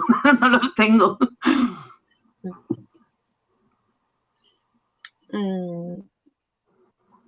Me toca. ¿Queréis hablar? Yolanda, Manuel, ¿queréis decir cosilla? No, al hilo de lo que estaba diciendo Blanca, nosotros este año tenemos idea de ir a hacer una rutilla por Galicia y demás, y sí que es verdad que, por ejemplo, en Pontevedra sí que ofrecen rutas o sea, normalmente los tours que hacen por la tarde suelen ser tours de leyendas y de misterios y leyendas. Y ahora yo creo que en casi todos los sitios, por ejemplo, también Toledo. La verdad que nosotros de momento no hemos ido a ninguno de este tipo, pero en Toledo también hay bastante oferta sobre eso. Luego no sé exactamente lo que te contarán, si será un poco, o sea, a lo mejor simplemente dar un paseo y que te cuenten alguna historieta. ¿Dónde hicimos nosotros? En Praga hicimos nosotros también uno. Y bueno, pues es que al final, si te pones a rascar, todas las ciudades, por muy poca historia que tengan, siempre han tenido algún fantasma, siempre han tenido alguna historia que eso... Algún asesino. Algún asesino. O sea, yo creo que el tema es potenciarlo y hacerlo, por lo que decís, un poco bonito. No es que alguien llegue y te cuente cómo le metió la navaja, le dio 7 vueltas y luego... Eso no, pero el hacerlo algo bonito y es dar una excusa un poquito al morbo a ver qué puedes encontrar en las ciudades. Lo que pasa que, bueno, claro, tienes que hacerlo con un poco de rigor y con un poco pues igual que lo que decíamos de los cementerios, que vas desde el respeto y a ver eso, o sea, simplemente es otra forma de que te cuenten una historia y conocer la ciudad, que muchas veces con las pequeñas leyendas o con los pequeños cosas misteriosas que has tenido, te da un poco también pie a saber por qué la gente de esa ciudad es así o por qué se comporta de esas maneras. Yo creo que es una cosa que tendrían que potenciarse un poquito. Más de lo que se está potenciando ya. José Luis. Vamos a ver, yo desde lo escatológico a nivel de cementerios, porque sabéis que yo me he ganado un cuarto de mi vida trabajando en esos cementerios y conozco cosas más allá de ver unas grandes estelas funerarias, por ejemplo, yo soy capaz de, vamos, que realmente he visto cuerpos rodar porque se han caído de los sarcófagos. Realmente hemos abierto tumbas y hemos visto restos humanos por ahí. Entonces estaba a la orden del día hasta no hace muchos años. Ahora mismo los enterramientos se hacen todos así. Recuerdo una vez que fuimos a hacer a abrir una sepultura para hacer un enterramiento y al quitar la primera piedra de las 3 gordas que tiene, al quitar la primera piedra, el último sarcófago que había hizo así, para arriba un poco, porque estaban tan metidos, tan apretados, que cuando quitamos la piedra subió para arriba. Eso, en un tiempo de 1 hora, hora y media, tuvieron los enterradores que desmantelar todos los sarcófagos, sacar todos los cadáveres, reducir todos los huesos para que hubiera sitio para enterrar al que estaba esperando al lado en una caja puesta ahí. Es decir, el tema escatológico y de terror de los cementerios, yo os podía contar cosas. Mi abuelo presenció la inhumación. Mi abuelo estaba montando un panteón y oyó ruidos y fue a dar parte. Se oyen ruidos y fueron los enterradores, los responsables del cementerio, abrieron la caja y se encontraron a un tío con las uñas para arriba ya muerto, de estos que se enterraban vivos y luego aparecían. Eso es real, es decir, eso mi abuelo lo vivió y cosas de esas en cementerios a punta pala. Luego sí, vais y veis las estelas funerarias tan preciosas, las grandes obras de arte en los cementerios. El arte funerario es una parte muy importante de la arquitectura del siglo pasado, por lo menos. Hay libros, estudios que tienen dibujos, el estudio de cómo se ha construido este mausoleo, este panteón, esta sepultura, las estatuas y todo eso. Hay mucho de ello. Ahora mismo ya se ponen 4 piedras mondas, lisas y lirondas sin ningún tipo de arte y se puede hacer. Es decir, que el cementerio también, como parte de algo terrorífico, está ahí, y no todo es mentira o inventado. Ya os he contado 4 cositas que yo he visto de verdad. Sí, este elemento es uno de los elementos del terror más antiguos, precisamente porque creo que a la gente era una de las cosas que más pánico les suscitaba, y de hecho hay muchas costumbres castellanas que están... Os acordaréis que tiempo a los muertos se los velaba en casa, pero que había toda una serie de rituales que hacías con el muerto asociados a que el muerto no te asustase, porque la gente sabía que eso pasaba, que el muerto, por ejemplo, se te podía levantar perfectamente como acto reflejo. Y lo de salir con los pies por delante, que el muerto no te miras a la cara, porque a veces se les podían abrir los ojos. Ahora, cuando les movías, justo en el momento de moverles, se les abrían los ojos y la gente entraba en pánico. O sea, eso quería decir que se había quedado el muerto allí y, bueno, unas historias tremendas. Eso en cualquier pueblito te cuentan.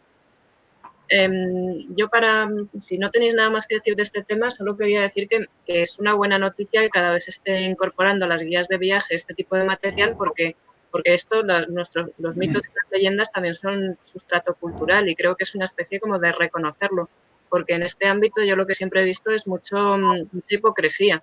O sea, tú visitas la catedral de Florencia y hay una galería entera por la que literalmente vas pisando muertos, porque vas pisando lápidas. Porque prácticamente la catedral de Florencia es un monumento a la muerte. Y eso está bien, visitarlo porque es una catedral y eso es cultural. Sin embargo, vas a visitar un cementerio y eres un macabro o algo así. Pero no, es exactamente lo mismo. Aparte, relacionado con este tema, hay otras muchas obras, hay otras muchas cosas muy visitables que no son cementerios, como por ejemplo las criptas y las catacumbas, bueno, todo lo subterráneo me chifla. A mí París, por ejemplo, me pareció increíble porque están empeñados en que te subas a sitios. Y cuando ya te has subido a la Torre Eiffel, cuando ya te has subido al Sagrado Corazón, cuando ya te has subido al Arco del Triunfo, cuando ya te has subido a la Torre no sé qué, cuando ya te has subido a la Torre no sé cuánto, cuando ya te has subido a Notre Dame, dices, coño, va a bajarme una cripta, joder, dejarme bajar a algún sitio. Porque al final París desde arriba, le mires donde le mires, pues ya está, es París desde arriba. Y las catacumbas de París, por ejemplo, son una maravilla para quien tenga un poquito de estómago, porque la verdad es que sí que vas caminando a una distancia de los huesos que no es ni medio normal, pero aparte de lo que opines o no opines de tener ahí amontonadas calaveras, pues es que es una obra arquitectónica que en su momento le salvó el culo a París. O sea, a eso le tienes que reconocer no solo en la estética que le quieras ver, si eres aficionado a lo macabro, es que tienes que ver ahí una obra civil de arquitectura que además salvó muchas vidas, salvó a la propia ciudad. Entonces, bueno, eso tiene un valor cultural bastante innegable. Y bueno, también os quería recomendar, al hilo de lo que decía José Luis, un libro que todavía no lo tengo pedido, me tiene que llegar, es de Reino de Cordelia y se llama La voz de los muertos y va sobre esto, sobre las diferentes codificaciones simbólicas que existen en el arte funerario, en las lápidas. Ya os contaré cuando llegue, a ver qué tal está. Y otra cosita que os decía de la doble moral, ahora que veo que habéis citado el Escorial, habéis citado ahí, de por qué unas cosas que están relacionadas con la muerte sí son visitables y otras no son visitables. A mí lo del pudridero del Escorial me parece que no hay nada más macabro que eso y forma parte del patrimonio nacional y te pasan por allí cuando haces la visita. O sea, a mí esto que me lo expliquen, porque hay macabreces, digamos, admitidas y macabreces no admitidas. Creo que Marco estaba. Sí, Marco. Puesto que hemos empezado a hablar de cosas macabras, hay que mencionar el convento de los capuchinos de Palermo. No sé si habéis estado alguien, ahí lo único que hay que ver son momias de gente, cientos de momias, que periódicamente los familiares iban, les vestían, les cambiaban de ropa, les peinaban y demás. Bueno, es sin palabras, es lo que os digo, nada más. Es tremendamente macabro. ¿Bea? Sí, sobre el tema del Escorial, si os tira el tema este tan escabroso y tal, Paul Naschy, nuestro hombre lobo patrio, rodó, creo que era para una productora japonesa, una serie de documentales sobre la historia de España y en las memorias creo que contaba que entraron casi sin querer en el pudridero y relata con lujo de detalles, que no voy a describir aquí, lo que vio allí. Y bueno, solo por si a alguien le interesa, supongo que se podrá leer en las memorias de Paul Naschy y tal. Y no me interesa demasiado porque ya me hago una idea de lo que fue, pero bueno, por si alguien quiere echarle un ojo, que lo cuenta. ¿Queréis añadir alguna cosita más sobre este tema? No. Vale, pues antes de pasar a las recomendaciones de verano, me gustaría que cada uno más o menos dijerais algo sobre el siguiente punto, de si en verano mantenéis más o menos vuestros hábitos de consumo de de cine, de literatura tal, o notáis algún cambio, o hacéis algún cambio por el tema de vacaciones o por el tema de temáticas que en verano nos llaman, o bueno, de cara a lo que nos vayáis a recomendar ahora en el turno de recomendaciones, digamos que nos podemos esperar.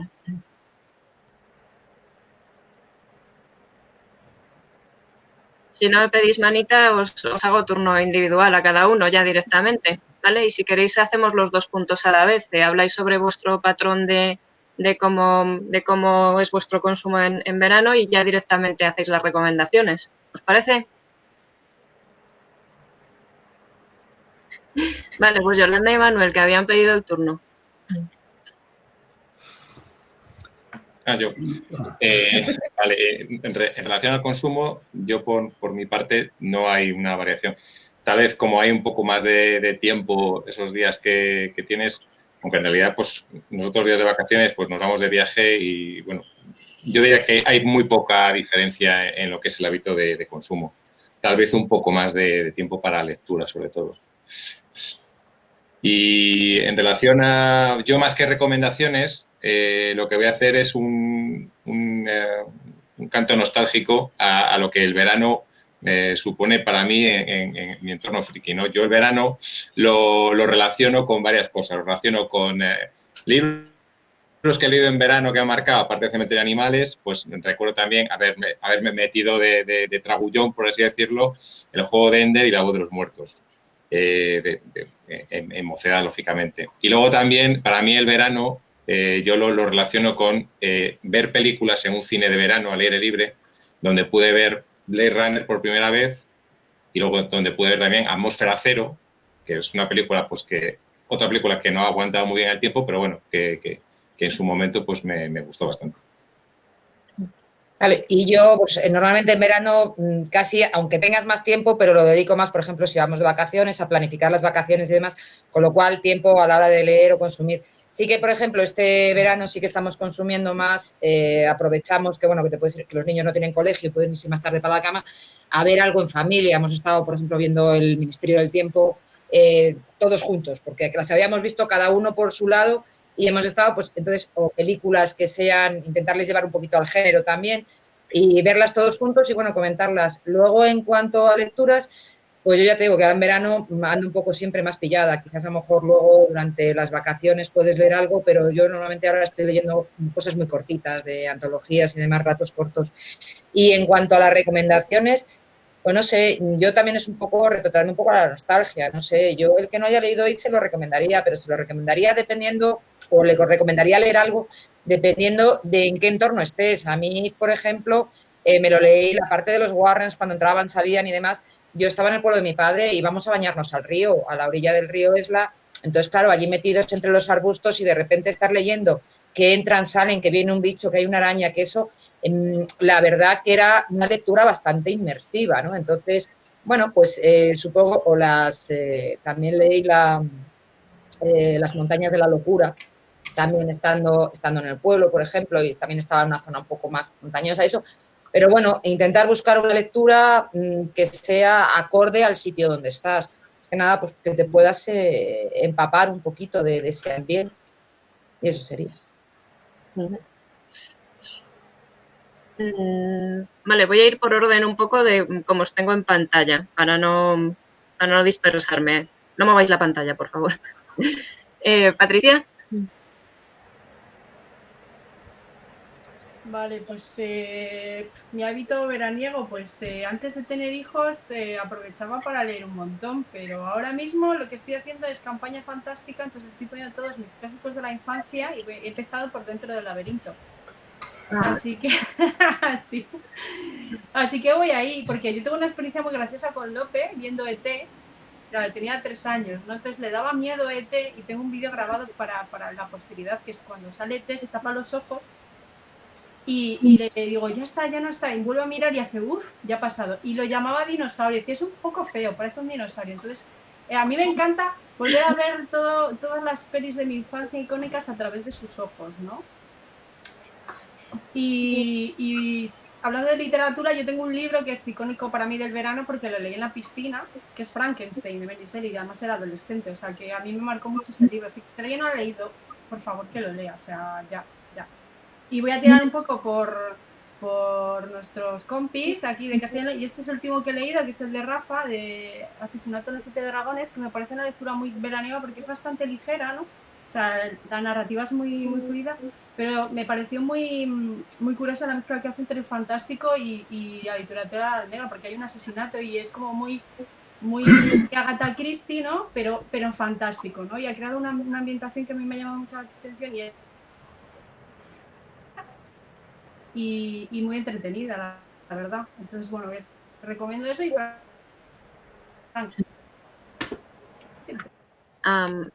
Blanca, te toca. Vale, pues a ver, yo como soy una persona autónoma, quiero decir laboralmente, para mí el verano es como, da igual, yo trabajo cuando hay trabajo y cuando no hay trabajo no trabajo. Entonces, sí que en mi juventud y adolescencia, el verano era la época de los tochos, ¿no? Me encantaba llevarme mi tocho a la playa y pues me daba un baño y mientras me secaba yo cogía mi tocho y me lo leía, pues yo qué sé, El Conde de Montecristo, o sea, libros así y tal. Pero ahora ya no, o sea, yo ahora, entre los libros que leo porque los tengo que traducir y que tampoco tengo demasiado tiempo, últimamente leo mucho menos de lo que quisiera, pero este verano he comprado, bueno, una la he precomprado y otra la he encargado a mi librero. Dos novedades que son La última luz de Tralia de Isa J. González, que sale con Crononauta, y la otra es Lionheart de Ana Rus, que sale con Nocturna y que me parece una premisa muy curiosa porque es como el siglo XIX, principios 1805, y toda la época de los grandes barcos que tal, pero que es en el cielo, vuelan, ¿no? Y a mí que me gusta mucho todo ese rollo de las pelis de piratas y de todas esas movidas, tengo muchas ganas de ver a dónde lo lleva Ana, que además me parece que es una tía que tiene una prosa súper bonita, muy preciosista y que tengo muchas ganas de leerla. Y no sé si me dará para mucho más el verano, ¿verdad? Porque entre los relatos de Visiones, cosas que tengo que leer por trabajo, traducciones y tal, no sé si me dará para leer mucho más que estos dos libros, pero son a los que les tengo ganas para este verano. Siguientes en orden, José Luis. Yo leer en verano suelo leer bastante más porque tienes más tiempo libre o algunos días de vacaciones y demás. Este año, olvidaros de eso. He decidido tratar de ponerme lo más al día posible en la asignatura pendiente, que es leer autores patrios españoles. Leo mucho de autores, de escritores y escritoras españoles, pero al final termino por cansarme porque algunas de las cosas que se editan sigo exigiendo que tengan un poquito más de profesionalidad, que sean un poquito más serias, ¿no? Pero bueno, me cansa. Cuando me canso de leer este tipo de literatura suave, apenas profundizada, muy poco entregada, pues leo otras cosas.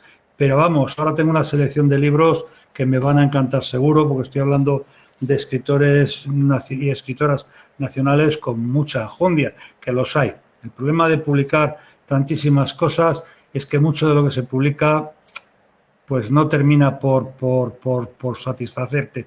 Pero las 4, 5, 10, 20 joyas que hay de todo esto, pues son una verdadera maravilla. Y afortunadamente los autores que nos rondan a todos en la asociación grande, en la asociación pequeña y demás, es gente que tiene un compromiso mínimo suficiente con la escritura, con el hecho de relatar historias, no solo por el placer de relatarlas, sino con la intención también de participar de sus inquietudes y cosas de estas. Eso es lo que voy a hacer yo este verano en el tiempo poquito que me deje, el que no voy a parar tampoco. Me pasa como a Blanca. Soy autónomo y el palo ha sido muy gordo y hay que tirar para adelante como sea. Entonces, bueno, a raticos voy a leer libros pequeñitos, de poca... Por ejemplo, me acabo de leer el de Miguel Santander, y el tío, en la otra charla que hicimos, nos engañó. Porque, vamos, nos engañó con el libro. En la charla dijo que era físicamente imposible hacer máquinas del tiempo hacia el pasado. Coño, pues en los amantes, como se llame, el tío les manda al pasado a todos. Hay que joderse. Lo que contaba de figuras literarias, ¿no? O sea, físicamente, cuando estuvimos hablando con él, quedó muy claro que un viaje al pasado era una especie de torcedura de tornillo a través de agujeros de gusano y demás historias, pero aquí lo plantea tal cual y pues al pasado todo el mundo. Muy justificado científicamente, muy bien escrito, muy bonito, muy entretenido, con un juego entre dos épocas distintas, muy... Bueno, un premio UPC, coño, merece la pena. Pero me hizo gracia, coño, si nos has dicho, cabrón, que no se podía ir al pasado, y lo primero que haces es mandarnos al pasado. Muy divertida la historia. Y ahí ando, ¿veis? Leyendo cosas de la gente de Patreon, para ver si me voy quedando con el pozo de todo eso. ¿Vale? Vea, te toca. Bueno, pues me desmuteo. A ver, yo en verano sí leo más, pero no porque tenga más tiempo. Leo más porque como no pego ojo por el calor, pues digo, pues en la cama, ya que no duermo, pues leo y ya está. Así que sí, leo más. Cuando era más joven tenía tendencia a aprovechar para leer tochos, por ejemplo este de La montaña mágica. Y ahora no sé qué me pasa, que como que me apetece más leer relatos en verano. A lo mejor es que no es algo que tenga que ver con el verano, sino que, no sé, como que los estoy aprendiendo a apreciar más ahora. Y a raíz de leer, que creo que ya os comenté, el premio Ralde de Mariana Enríquez, de Nuestra parte de noche, no la conocía esta autora, que no es española, pero bueno, es argentina y publica aquí en España y tal, y tiene lazos con Barcelona, así que yo creo que la podemos considerar casi patria. Pues empecé a leer también los libros de relatos, que creo que están todos, es anagrama, y son súper recomendables. Además me gustan mucho porque creo que tienen la longitud perfecta para un relato, ni son microrelatos que a mí no me acaban de entrar, ni son relatos de estos que ya casi llegan a novela corta que tampoco me acaban de entrar. Son relatos cortos de unas 3.000 palabras, rondan y me gustan muchísimo. Marco. Vale. A ver, yo antes, hace unos años, cuando escribía muy episódicamente, en verano escribía. Luego, cuando ya empecé a hacer cursos de escritura, talleres y demás, y estaba escribiendo durante todo el año, en verano dejé de escribir y leía. Ahora hago un poco de todo. Leo y escribo y no cambio los hábitos. Ahora quizás sí, últimamente estoy leyendo más ciencia ficción, terror y demás. Sí que os quería recomendar me faltan 20 páginas, es Ciudad Nómada, Rebaño Miseria, de Pablo Loperena. La primera parte es un premio UPC, está muy bien escrito, ciencia ficción distópica, y me faltan 30 páginas, estoy a ver si lo acabo ya. Tengo alguna cosa más para leer, tengo Asuntos de Muertos, de Nieves Mories, aquí, tengo el último de John Connolly, de Parker, tengo que releerme a Ray Bradbury, Fahrenheit 451, y La última mujer de la Mancha, que nos la recomendó Rocío Vega y que la tengo aquí, que caerá. Y después, pues, Mariana Enríquez. Pero tendrá que esperar. Bueno, estáis todos ya, ¿verdad? Bueno, creo que nadie ha mencionado que tenga intención de leer a Robert Heinlein, ya os vale. Pero ya podéis, yo os sugiero así aleatoriamente, sin que tenga que ver nada con nada, que os leáis cierta novela llamada Forastero en Tierra Extraña, ¿vale? Porque antes que decíamos del agua hay un dato que no lo he puesto en el artículo que se va a publicar próximamente, pero la primera novela en la que aparece una cama de agua que después se materializó, es decir, luego alguien inventó la cama de agua, es forastero en tierra extraña. Cuando llega el marciano a la Tierra, tan delicado porque el cambio de gravedad, sus huesos y sus músculos no lo soportan y tal, crean ese invento, una cama de agua para que el pobre hombre se pueda recostar ahí. Y luego pues esto salió de la novela a la realidad, o sea, se puede considerar a Heinlein el inventor de esto. Vale, que fuera el off-topic, os iba a decir que a mí el verano sí que me cambia mucho los hábitos de consumo. Y el gran cambio que va a ser para mí el verano, bueno, yo normalmente en verano me gusta mucho ir a festivales, sobre todo al festival, al Celsius, y este año pues ya sabéis que no va a poder ser. Y entonces esto es lo que marca a partir de ahí mis hábitos de lectura, porque prácticamente me paso todo el verano leyendo por lo que me compraba en el Celsius, ni más ni menos. Entonces, además el Celsius es una oportunidad muy buena para conocer a autores, pues que yo siempre voy a los festivales, al Celsius o cualquiera, con mi lista de la compra. Yo normalmente me espero a ese momento del año para pues esto que me apetece comprármelo, pues me espero al Celsius porque a lo mejor si está el autor me lo firma, ¿sabes? Y claro, este año me va a faltar esas cosas que no vas a por ellas, pero te las encuentras, porque eso pasa mucho, pues no solo en el Celsius, en el ISPA, en ferias del libro, incluso en verano en muchos pueblos se organizan jornadas medievales muy interesantes, recreacionismo, que también es algo súper chulo de ver. Y claro, este verano pues va a ser ese verano atípico, que no se va a poder hacer todo esto. Y claro, yo entiendo que como consecuencia, por lo menos en mi caso, va a ser que voy a leer más cosas, menos novedades y más cosas de fondo de armario.